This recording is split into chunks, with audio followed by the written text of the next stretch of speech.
প্রিয় দর্শক, আসসালামু আলাইকুম। আমি এখন আছি ক্লাব সুপার মার্কেটে এবং আমি এখানে একটা বই খুঁজতে এসেছি আর কি। চাঁপাইনবাবগঞ্জের ইতিহাস ঐতিহ্য নিয়ে একটা বই বেরিয়েছে আর কি। তো সেই বইটা আমি মূলত কোনো বইয়ের দোকানে খুঁজবো না। আমি শুনেছি যে এই ইতিহাসের বইটা একটা অন্য কোনো দোকানে আর কি আছে। আমি তো সেই বইটা আর কি আমি এখন খুঁজতে এসেছি, দেখি সেই বইটা পাওয়া যায় কিনা। সে বইটা আমি একটা অন্য দোকানে খুঁজবার আমি সন্ধান পেয়েছি। আসসালামু আলাইকুম। আসলে আমরা তো সবসময় কাপড়ই দেখিয়ে থাকি, তো এবার একটু ভিন্নধর্মী কিছু, আলাদা কিছু, যেখানে আমাদের অনেক সাহিত্যিক কাস্টমারও আছে ভালো ভালো। তো ওই যে ডক্টর ইমদাদুল হক মামুনের বইটা চলে এসেছে, 200-300 পিস আমার কাছে আছে। আর এটা এখানের জেলার সবকিছুই, সব তথ্য এখানে পাবেন। এবং এখানে যারা গুণী ব্যক্তি আছে তাদেরও সম্পর্কে, এখানে অনেক গুণী ব্যক্তিদের জীবনী এখানে চলে এসেছে এবং লেখাগুলো খুব সমৃদ্ধ, খুবই ভালো। যারা যারা এই বইটি সংগ্রহ করতে চান তারা এখানে চলে আসবেন। Azra fashion, club supermarket, Chapainawabganj, নিচতলায় 85-86 নাম্বার শোরুম।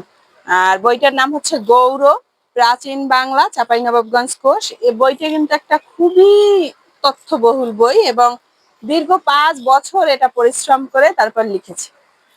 হ্যাঁ, এবং জায়গায় গিয়ে গিয়ে তথ্য এনে তারপর বইটা লেখা হয়েছে। খুবই সুন্দর একটা বই। যারা চাকরির পরীক্ষা দিবেন তাদেরও এই বইটা খুব কাজে দিবে। চাঁপাইনবাবগঞ্জ জেলা সম্পর্কে যারা জানতে চান তারাও এটা পড়ে জানতে পারবেন। এবং অনেক গুণীজনদের এখানে নাম উঠে এসেছে। খুবই ভালো বইটা, লেখাও খুব চমৎকার। এবং বইটার একটা ইন্ডেক্সটা আমি দেখবো আর কি। এর আগে আমি চাঁপাইনবাবগঞ্জের ইতিহাসের বেশ মোটা, মানে প্রায় 600, 650 বা 700 পৃষ্ঠার বই আমি পড়েছি আর কি। এটাও বেশ মোটা বই। এটা কত পৃষ্ঠা আছে আর কি? এটা প্রায় 661 পৃষ্ঠা আছে।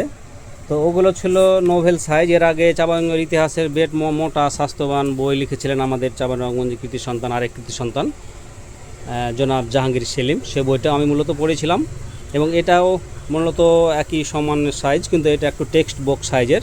সুতরাং এখানে যে একটু বেশি তথ্য আছে এটা আসলে বলার অপেক্ষা রাখে না, যেখানে একটু বেশি তথ্য আছে।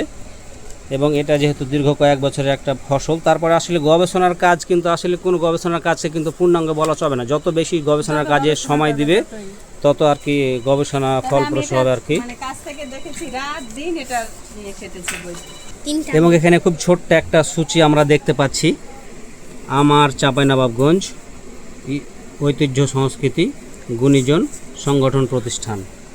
এবং এখানে সম্মানিত লেখক মহোদয় আমাকেও কিছুটা নক দিয়েছিলেন বেশ কয়েক বছর ধরে, কোথায় কোন তথ্য পাওয়া যাবে, বিভিন্ন প্রতিষ্ঠানের, স্কুল কলেজের যা কিছু জানা আছে তিনি যেন তাকে আমি জানাই আর কি। এবং চাঁপাইনবাবগঞ্জের আঞ্চলিক কিছু ভাষাও তিনি বলেছিলেন যে তিনি আমাকে দেখিয়েছিলেন যে কিছু ইনবক্সে দিয়ে কিছু আসলে নতুন কিছু দেওয়া যায় কি না। তো আসলে আমরা চাই আমরা প্রত্যেকে নিজের অবস্থান থেকে আর কি আমাদের চাঁপাইনবাবগঞ্জ জেলাকে ভালোবেসে এবং এই ইতিহাস ঐতিহ্যকে আর কি সংরক্ষণ এবং পরিবর্ধনের জন্য আমাদের প্রত্যেকেরই আমাদের অবস্থান এবং ক্ষমতা অনুযায়ী আর কি, এবং আমাদের হৃদয় থেকে বিষয়টা আসলে উত্থিত হওয়া উচিত। যারা একটু সাহিত্য সংস্কৃতির সাথে জড়িত থাকেন আর কি, প্রত্যেকেরই বইটা সংগ্রহ করা এবং তাদের অবস্থান থেকে যখনই হোক টুডে অর টুমোরো একটা ইতিহাস রচনা করে যাওয়া। এবং এই বইটার মূল্য অন্য বইয়ের তুলনায় মোটামুটি একটু বেশি, কারণ জিনিস যেটা ভালো তার মূল্য তার একটু বেশি, এবং এই বইটাতে একটু বেশি আর কি আকারে বড়, যেটা বললামই আর কি। কারণ এমন এক সময় আসবে, আমি দেখেছি, আমি অন্য অন্য উপজেলার ইতিহাস রচয়িতাদের দেখেছি, তারা হয়তো এই এখন বর্তমানে প্রয়াত পরলোকগত, কিন্তু তাদের সেই বইগুলো আমরা কিন্তু হন্যে খুঁজি কিন্তু আসলে পাই না। তো ইতিহাসের বই আসলে যত দেরি হয় সেই ইতিহাসের বইয়ের কিন্তু আসলে মূল্য বাড়ে। তো প্রিয় দর্শক, যারা শুনলেন চাঁপাইনবাবগঞ্জ ইতিহাস ঐতিহ্যকে সংরক্ষণ এবং সংবর্ধন এবং হৃদয় ধারণ করতে চান, তারাও বইটি সংগ্রহ করবেন। বর্তমানে চাঁপাইনবাবগঞ্জে এখন আজরা ফ্যাশন চাঁপাইনবাবগঞ্জে বইটা মূলত আর কি আপাতত পাওয়া যাচ্ছে। আপনার কাছে বইয়ের মজুদ আছে তাই না? হ্যাঁ, বইয়ের ওনার কাছে মজুদ আছে, আপনারা চাইলেই আমি ইনবক্সে আপনারা নক করতে পারেন। লেখকের বা বইয়ের প্রাপ্তি স্থানের ঠিকানা আপনারা। তো সবাই ভালো থাকেন, আসসালামু আলাইকুম।